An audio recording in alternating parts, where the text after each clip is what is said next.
and welcome back to another episode of Advent of Code. Today we're going to be looking at day 3, no matter how you slice it. If you want to follow along and try out these puzzles yourself, you can check them out at adventofcode.com. Today's problem: we've acquired the magic fabric, but now we must cut it to make our magical suit. Each elf believes their rectangular cut is correct, but many of their claims conflict. In the first part, we are tasked with figuring out how many of the square units are claimed by more than one elf. Each claim has an ID, a left, right, and a width and height. Here's our sample input given by the problem. In this case, you can see that the first two claims overlap for 4 squares, and the third claim does not overlap at all. As usual, I'll be going over my solution to the problem. If you want to work through it yourself, go ahead and pause. My solution for day 3 is easy to visualize, but probably isn't optimal. I'll walk you through it anyway. I decided to plot all of the rectangles on a grid, and then look at the grid after plotting to find what was overlapping. The first problem I hit was trying to figure out how large of a grid I needed, but I ended up cheating on this and using an arbitrarily sized sparse grid. This meant that I didn't need to worry about bounds checking, and I didn't particularly care about non-claimed spaces. Fortunately, Python provides a useful type to implement this: default dict. Default dict takes a callable argument which will populate any missing cell on access. In this small example, I'm using int as my callable to initialize the cell with 0.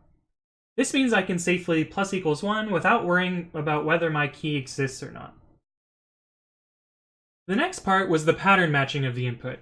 I used a quick regular expression to capture the integer parts of the string. \d makes a single digit, and the plus makes it match as many digits as are present. After parsing, I can get out the position and size of the rectangle, and then I use a double for loop to mark the rectangle on my grid. And finally, I follow up by looking through the entire grid and counting the values greater than 1. And I'd show you all the code together, but it doesn't quite fit on a slide. Womp womp. Running it, the test cases pass, and I'm given my output. Again, this doesn't really help you because my inputs are different than yours. Alright, so that's part 1, now on to part 2. Lots of things overlap, but apparently there's one claim that doesn't overlap with any others. Let's find it! Again, we'll be looking at my solution, so here's where to pause. Like before, we're going to parse all the claims, but this time we'll keep track of them and compare against every other claim to see if it overlaps, and if it doesn't, we have our answer. For this part, I'm going to make a claim data type to help organize the comparisons.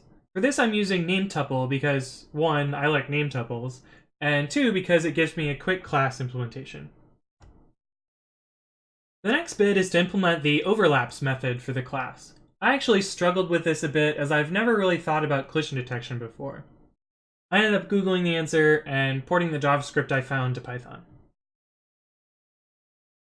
Next, I wrote a double for loop that checks each claim against every other claim, and if none of them match, then we've found our answer.